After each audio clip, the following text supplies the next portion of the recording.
Flasks are one of the most underrated pieces that I think people don't talk about enough. And in this video, I want to show some of the new folks how to roll them, what to put on it, where to find the mods, and just generally how to get started with Flasks. If you're, an experienced player, this video is probably not going to be for you. But if you're new and you want to know more about Flasks real quick, a quick little video, let's get right into it. Okay, let's just review real quick poedb.tw. You can go to modifiers, select Flasks. In this example, I'm going to show you utility flasks real quick. And I'm only doing this to show you basically item level on the flask matter. For anybody that's new to rolling flasks or you're not really familiar, you go to this website and you can take a look. These little numbers right here, these ones right here are going to be the item level minimum that you need to be able to roll the highest level or tier ones for whatever you want to roll. So if, let's say I want to grab increased evasion rating during a flask effect, if I click on this and I scroll down, it tells me that, let's say I want the highest one that I can get, which is of the Impala. I need a minimum of item level 84 on my flask in order to get 56 to 60%. So, but listen, don't get too worried about the T1 rolls on flask. I mean, they're nice. Don't get me wrong. They're beautiful. But at the end of the day, most people just need like a good T2 roll and they're fine. Their character will work. In some cases, a T1's awesome. And if you roll some T1s, especially some really nice juicy ones, you can probably sell them for exalts or more. The other thing I will cover real quick, and sorry about the camera kind of covering it, but here we go. Veiled prefix. If you go and do Katarina, which is your mastermind missions, so just run a bunch of syndicate, you can end up getting some of these on your crafting bench. So for example, a perfect one that a lot of people will go after is chance to avoid being stunned during flask effect. 50% chance to avoid that is really high. Best part is you only need item level 60 and you just go, you can buy a bunch of unveiled flasks on trade and you can just, unveil those. And if you're not, just run syndicate a bunch. If you're in solo self-found or some, or you don't want to do that, just go and run as many syndicates as you can. You'll get all these. Maybe. Well, there's no guarantee you can get all those, but you know what I mean. All right, back to the game. Let's go. Okay, in this example, I've just chosen two flasks that I have just so I can show you an example of how to roll them. One is a diamond flask. This is item level 85. And this one's a quart flask, also item level 85. These will be able to roll any mods that we want. So, your flask is a personal decision. I'm just showing you how to roll them. All this will apply to life and mana flasks as well, hybrid flasks. I'm just simply showing utility flasks in this example before anybody's like, well, what about the life ones? If you're rolling your life or your mana flask, you probably want an enduring mana flask, and then your life flask is probably going to be like instant recovery. That's going to be pretty juicy. So starting with a normal white tiered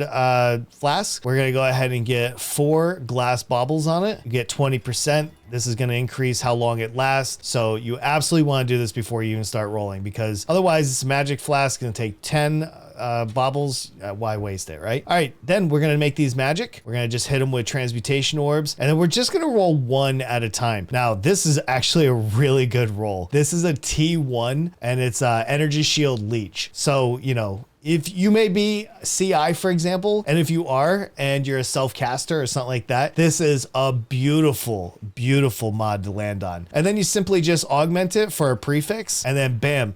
Anytime you do a critical strike, you're going to get flask charges, you're going to leech. This is a perfect one for a diamond flask. So if I look at it, it is a tier 2. I could re-roll and hope that I can get 2 tier 1s, but it's not necessarily mandatory. So we'll put this one aside, and then for the quartz flask, let's try the same. We're gonna try something different. This is life, which is also a really good one, but we're not gonna just do this and then call it even. Let's go ahead and keep re-rolling until we get something else. So this is a chance to suppress spell damage, and you get phasing on this flask, which is awesome. Generally you don't need free shock and ignite. This is energy shield, which is pretty decent. A block is stun, not that great. Reduced effect. Now in this case, this is a prefix, and you know this by hitting Alt on your keyboard if you have your setting tuned in settings. Anyway, moving on, let's go ahead and augment this. Boom, we got immunity to bleeding and corrupted blood. Now you can take this here, or you can get it on the tree in a mastery, or you can get it on a jewel, however you want. But this is gonna give you bleeding and corrupted blood, not just corrupted blood. So let's just say that these things are ready to go. Keep in mind, you cannot make rare flasks. You cannot do that. So this is the highest you can go. Let's go over to the crafting bench. I just wanna show you a little something real quick. The next step after you roll your flasks are gonna be pretty simple. You just put them in here, And then this is going to be all your enchants that you can put on here. Now the enchants are going to go up top. You may be thinking like, wow, this would be so good to use all of these. Most of these actually kind of suck. The big thing we really want is we just want used when charges reach full. That's simple. Put it on there and then boom.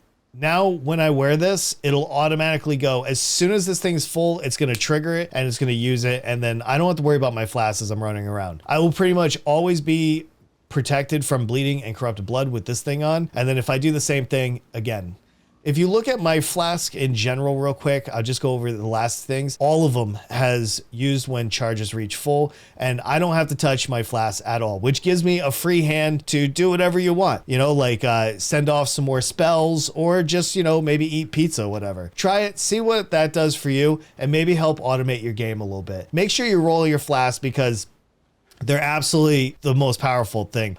Real quick, I have a immunity ignite and burning. I have huge armor. This is gonna double your armor. So if you're running determination, make sure one of your flasks have this. Also increase evasion if you're stacking that even a little bit. This is gonna give you the ability to evade. So that's awesome. Quicksilver, I just have some more movement speed. It's fast, it's fun, why not? All right, hopefully that helps you with your flasks. Don't sleep on flasks. They're really a powerful tool. It'll make your character stronger, faster, better in a lot of different ways. And especially now that we can automate them, it's like, why not? And if you like that video, why not put a like on there? Throw down a sub. Who knows? You might end up liking me. And until the next one, I'll see you. Okay. I gotta pee real quick. All right, listen. Go get all right. Yo, all right, listen. My edible just kicked in. I just need people to hear me. This edible, I can feel. Oh my God. Yo, I need to pee so bad. I gotta pee real quick. I gotta pee real quick. Yo, NA is a server. I got room for 2. I gotta pee so bad though.